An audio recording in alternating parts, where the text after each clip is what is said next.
Hello mga kabarat kalesyo. So, gumawa tayo ng ham and cheese roll.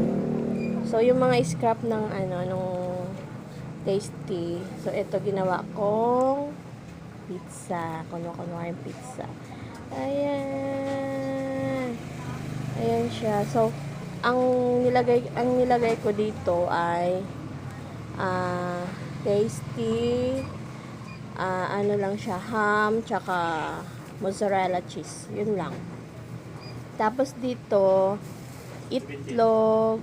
Ay, ano pa pala. Siyempre, sinawsaw sa itlog, tsaka yung breadcrumbs. Saka dito naman sa pizza, yung scrap na tinapay. Tapos nilagyan ko itlog. Tsaka ininit ko. Tsaka itong toppings niya ay ketchup lang na may honey. Yun lang available sa bahay. Tsaka cheese. Tsaka ayan ang cheese. Hindi nga natunaw kasi nila melted. Tsaka itong mozzarella.